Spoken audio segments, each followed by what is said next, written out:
So yung una po, ang tubig, no, ay simbolo ng buhay. Nakita natin ang paanyaya ng Panginoon. Una ay yung sa lumang tipan, yung tinatawag nating tubig na nagmumula doon sa templo ng Jerusalem hanggang doon sa tinatawag nating patay na dagat, Dead Sea, no? So bahagi ho, no? Ang tawag ay Dead Sea. Pero kung tutusin po, yun ay lake, parang Laguna Lake, no? Malawak din ho, no? Nung kami pumunta sa, kung kayo ay sakaling mag-pilgrimage, no? Palaging sinasama yung Dead Sea, no? Nakapaligo ako doon, no? Napakaalat ng tubig, no? Mas maalat pa sa ating dagat. Kaya tinawag yun na Dead Sea ay talagang malakas yung content noong asin, no, na naroroon. Ginagamit nila roong pampapaputi, no? Kaya lang hindi ako pumuti doon, no? So bahagi ho, no? Pero yun ay kalimitan sinasabi nilang nagpapaputi daw, no, ang tubig, no, ng Dead Sea, no? Kasi yun ay, kung tutuusin, ay tubig mula ho sa ocean, dadaan sa Sea of Galilee. Sea of Galilee rin ho, bagamat ang tawag ay Sea of Galilee, dagat ng Galilea. Yun din ho ay lake, no? Lake din ho yun, malaking lake din, no? Hindi ko lang alam kung alin ang mas malaki, Laguna Lake o Sea of Galilee o yung Dead Sea, no?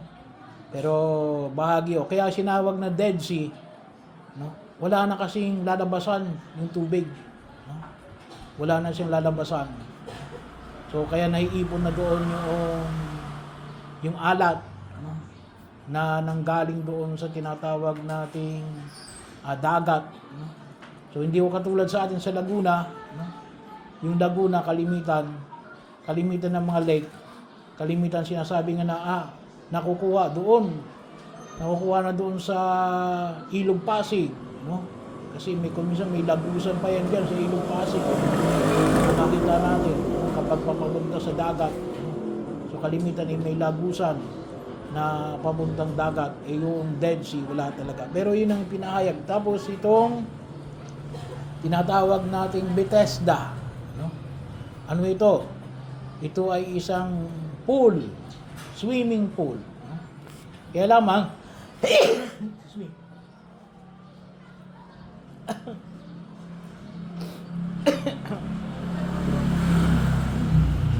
itong pool na ito ay sinasabi na may panahon na kapag kinalawkaw yung tubig doon ng isang anghel na galing sa langit, ang sinong lumusong doon ay gumagaling, no? At itong isang tao na ito, isang hindi makalakad, ay 38 years na, no, na naghihintay na gumalaw yung tubig. Kaya lamang ang gumagaling ay yung nauunang makapunta roon sa pool. Palagi siyang nahuhuli kasi walang magdala sa kanya, no? Kaya yun ang pinagaling ni Jesus sa araw ng pamamahinga, no? So may ilang mga paanyaya na kung saan nawa na makita natin, bagamat binigyan ko na rin kahapon yung kahalagahan ng pagkapagaling, no? Na ang Diyos natin ay ang Diyos na nagnanais na tayo ay gumaling sa ating karamdaman, no? Kaya binigyan din natin ng pansin na naway lalo natin mapalakas yung ating health ministry, no? At para patuloy tayong mag-ingat para sa ating kalusugan, no? Napakahalaga yung ating kalusugan.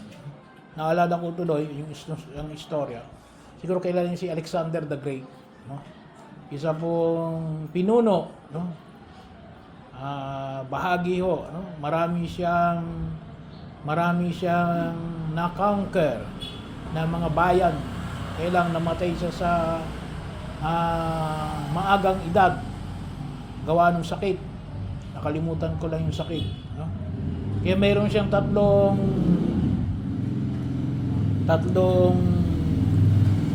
wish.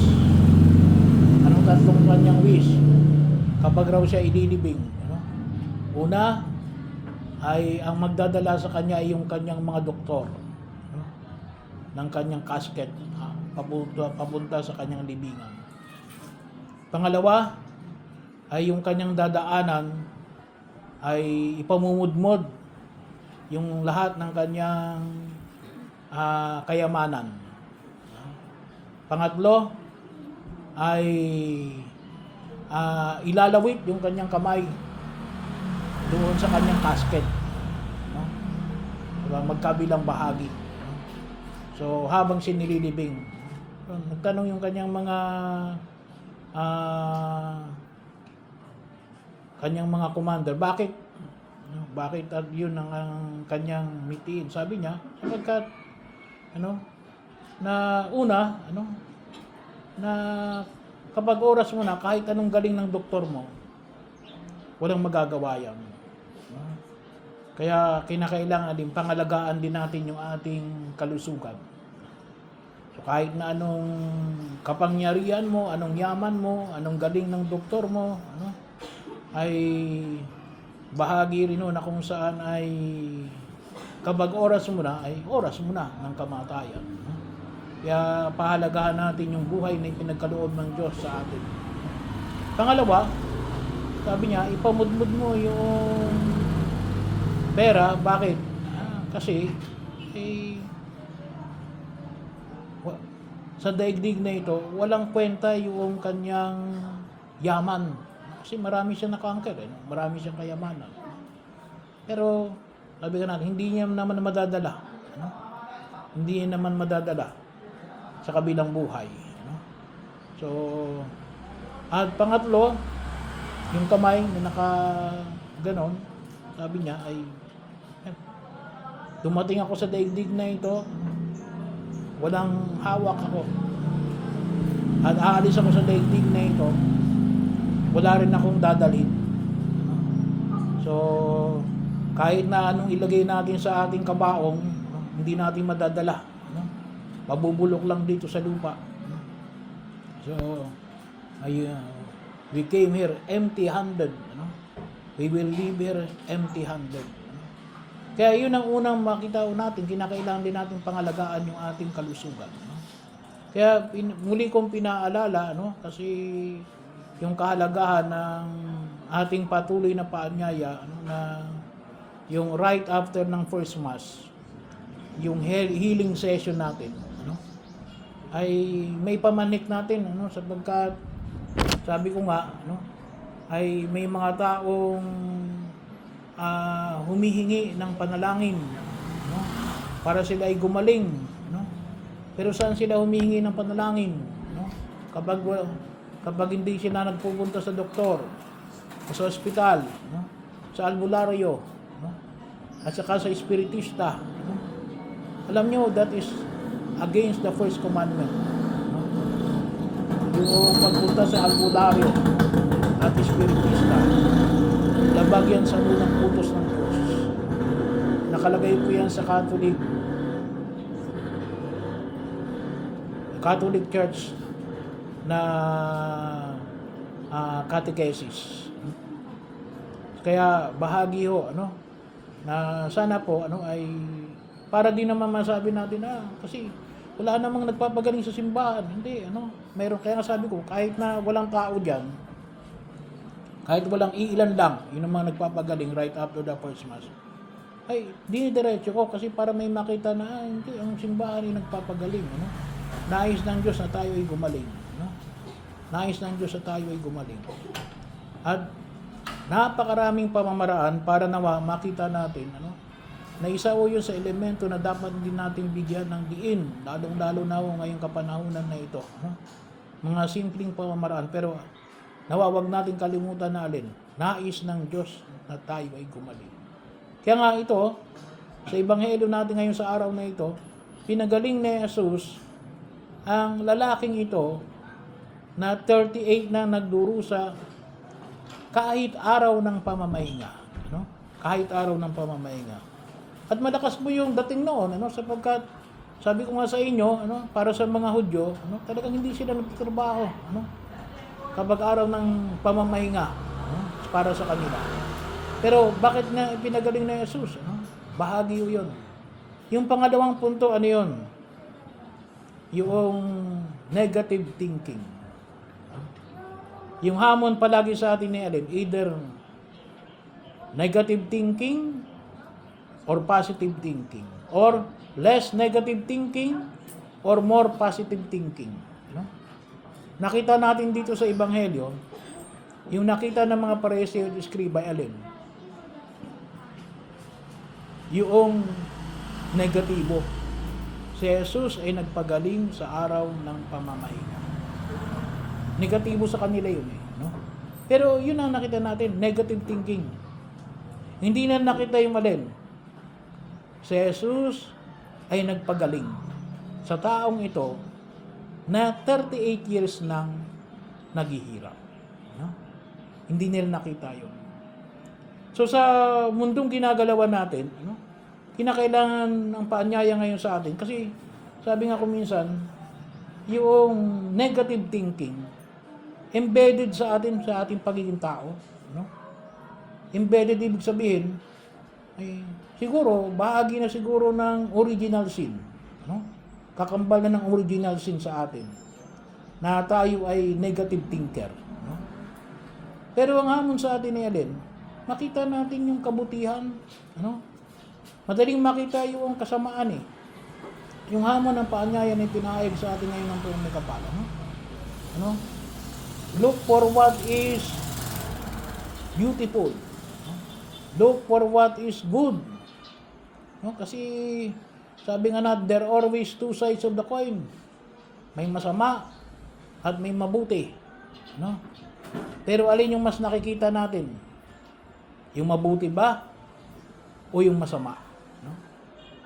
Kung masama, ay yun nga isang pamamaraan. Sana i-less natin yung pagtingin natin ng masama. Bahagi o yun na huwag natin kalimutan. Bawasan natin yung pagiging negative thinking natin. Sapagkat mas nakatutulong sa atin. Sapagkat yun ay kung tawagin natin ay kung tutuusin ay tendency ng pagiging isang makasalanan or tendency ng mas kung tawagin na i-mild natin na sabihin na lagyan natin ng parang chocolate coating na Alin na tendency ng pagiging tao. Pero sana makita natin Alin, ang nais ng Diyos ay Alin, dapat ang tendency natin ay Alin, maging Kristiyano. Kaya bahagi o yun, at ito'y Alin, ito ay isang uli ng framework of mind. Isang mentalidad na kinakailangan nating baguhin. Na kinakailangan isa isip natin na Alin, na ang dapat na hinahanap ko ay kabutihan, hindi kasamaan. Sana makita natin yun. So, paano natin makita yun? Ay di, sana, i-ignore natin yung anything that is negative. At tingnan natin kung ano yung mas positive na pagkilos natin sa daigdig na ito. At yun yung hamon na nais na ipanyaya ngayon sa atin ng Panginoong Kapal sa Ebanghelyo ibinahagi natin, lalong-lalo na ngayong panahon ng Kwaresma, na nawa makita natin na Alin, na tayo ay humihingi ng kapatawaran sa ating mga kasalanan sapagkat ang dulot ni Jesus ay Alin, kagalingan ng katawan, kagalingan ng espiritu. Magkasama yun kagalingan ng katawan at kagalingan ng espiritu. Kaya nga kung yung mga kalimitang umaatin sa akin ng healing session, Ang unang prayer doon ni Adel, forgiveness. No? Forgiveness.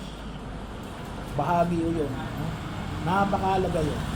Pangalawa, ngayong panahon ng Kwaresma, tayo na niya ng pumikapan, na makita natin higit sa lahat yung alin. Yung positibo na idinudulot ng pagliligtas ng Diyos. Ano yun? Yung kapatawaran ng kasalanan na dulot ng pagliligtas ng Diyos.